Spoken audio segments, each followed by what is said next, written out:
Bonsoir à toutes et à tous.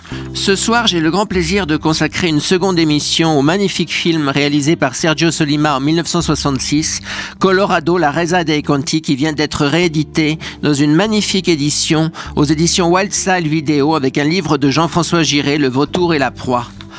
Mais j'ai choisi, pour rendre hommage à Sergio Sollima, dont l'anniversaire est le 17 avril, de vous lire de préférence des extraits du très très beau livre de la trilogie de Gian Lassa et Michel Lequeux, Seul au monde dans le western italien, publié dans les années 80.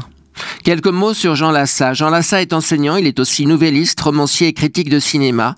On lui doit notamment un essai sur le western italien, Seul au monde dans le western italien, aux éditions Grand Angle en Belgique, publié entre 1983 et 1987, et un livre sur le compositeur Ennio Morricone paru chez Pierre-Marcel Favre en Suisse. Il a publié au Centre d'Art d'Ixelles plusieurs recueils de nouvelles fantastiques coécrits avec Jean-Claude Smith le Bénédicte, alias Mythique, scénariste BD réputé. Alors, voici ce que Gian Lassa écrivait dans le premier volume de sa trilogie à propos de ce film. Sollima aime la course, comme Léon peut aimer les armes, ou les chevaux, ou les trains. Un goût qui s'explique par le besoin naturel de liberté. Par l'effort qu'il fait en courant, déjà l'homme se dépasse, premier acte de libération. Léon a l'habitude de déboucher sur le duel à trois partenaires. Les conclusions de Sollima vont dans le sens de la course. La Resa dei Conti, plus percutante que son autre film Faccia a Faccia, en français Le Dernier Face à Face, c'est la course de l'espoir. Pourchassé par ce qu'il est péon d'abord, assassin prétendu ensuite, Cuccio Thomas Milian a été aperçu dans un lopin de blé. Il faut savoir que Cuccio est pourchassé depuis le début du film, ce qui fut l'occasion de bien des courses, la chasse de Corbett pour commencer, puis la chasse conjuguée de Corbett et des hommes qui le paient pour attraper le péon, et la chasse finale. Pour les riches propriétaires, chasser le péon est devenu une partie de plaisir. On se prépare à ce dessein. À la veille de la grande chasse, on a sablé le champagne comme ferait monsieur le comte à la veille d'une battue qui mettrait en pièces une dizaine de chevreuils. On a joué au piano, on a pris l'air sur la terrasse. Il ne manquait que quelques cigales pour faire très français du Sud.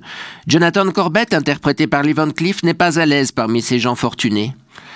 Le toast qu'il porte avec le Prussien méticuleux, les apartés des hôtes pleins de manières, le piano qui joue à la manière de Beethoven The Verdict, tout est finalement pour le contrarier dans sa résolution de se venger de Cuccio, interprété par Thomas Milian. Son orgueil a été touché par les échecs que lui a fait subir Cuccio. Mais de quelle duplicité sera-t-il la victime? Et si on se servait de lui? Cuccio est à lui. Il a un droit de vie et de mort sur le Mexicain en haillons, si futé soit-il. Le lendemain sonne le terrible halali. On sort les armes des fourreaux. Corbett a choisi de courir dans le sens du... Excusez-moi. Corbett a choisi de courir dans le sens du malin Cuccio. Ce sera plus sain en définitive, malgré la coquetterie de toutes ces femelles prétentieuses qui lui ont dit bonsoir d'un air de bonne famille. Les rabatteurs sont déjà sur place. Dans la cour attendent les chasseurs à cheval. C'est un jeu auquel sont même invités les amis, comme le Prussien. Il y a un supplément de récompense pour qui touchera le premier le péon. Un matin clair et frisquet. Il y a peu, c'était l'aube. Les blés ont frémi. Des bruits confus sont montés dans l'air. Cuccio, bête traquée, a tendu l'oreille. Il s'est dressé pour mourir. La caméra quitte Cuccio et revient aux rabatteurs qui partent à pied. Derrière viennent les chasseurs, à cheval. Les rabatteurs sont tous des péons, engagés au service du riche propriétaire. Pour un peu d'argent, ils ne se contenteront pas de tuer leur frère, ils le tortureront. Au début du film, le riche propriétaire avait tenu une importante réunion en l'honneur de son gendre, un garçon qui aimait trop les petites filles. En vérité, c'est lui seul qui a violé la fillette. C'est de son crime dont Cuccio est accusé. À la tête de la troupe justicière, le maître et ses invités, le Prussien von Schulenberg, Jonathan Corbett, policier doutant de plus en plus de la bonne cause qu'il sert, et surtout le fiston vicieux. Les tam-tams battent de façon tout à fait régulière et audible. Les claquettes rabattront. Le gibier est affûté sans recours. Cuccio est resserré dans les blés. Il ne peut fuir que vers la montagne. Les rabatteurs vont de plus en plus vite, les cavaliers accélèrent, la musique s'élève, Cuccio court. Les chiens aboient cruellement dans sa direction. Ils sont les premiers à savoir où le Mexicain tremble. Ils tirent férocement sur la laisse, ce qui fait que les péons sont obligés de courir. Maintenant qu'on devine la retraite du Mexicain, rien n'empêche d'aller plus vite et de créer le vacarme. C'était le silence, et tout à coup, voici la guerre. On veut tuer un homme.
Quelque part, il y a un pays où les hommes ne s'entretuent pas. Quelque part, il y a un pays où les hommes s'appellent frères. Quelque part, tu trouveras un endroit où les hommes vivent sans crainte. Quelque part, si tu continues à courir, un jour tu seras libre. Jamais, non jamais, ils ne t'attraperont. Jamais, oh jamais, ne les laisse gagner. Même si un jeune homme doit regarder en face le soleil, cours, homme, cours, tu entends, cours, homme, cours, homme, cours. Cours comme un lièvre, comme un daim, comme un lapin. Gracieux dans l'air, il s'approche, tu le vois et tu halètes comme un lièvre, comme un daim, comme un lapin. Fuyant le piège jusqu'à ce que la crainte devienne une habitude. Hâte-toi, homme, hâte-toi de tous côtés. Cours, cours, cours encore jusqu'à ce que tu te saches libre. Cours au bout du monde jusqu'à ce que tu trouves un endroit où jamais, jamais, jamais, non jamais ils ne te rattraperont. Jamais, oh jamais ne les laisse gagner. Même si un jeune homme doit regarder en face le soleil, cours, homme, cours, tu entends. Cours, homme, cours, homme, cours. Du plan des blés, on est passé à la plaine. De la plaine, la caméra est tombée sur les pieds nus de Cuchillo. Des pieds nus et saignants, on a encore fait un bond dans les flancs soufflants des chevaux lourdement scellés. On se précipite des chiens à la terre, de la terre aux hommes, des hommes au visage étranglé de leur idée du crime. Minute prodigieuse de musique et d'images.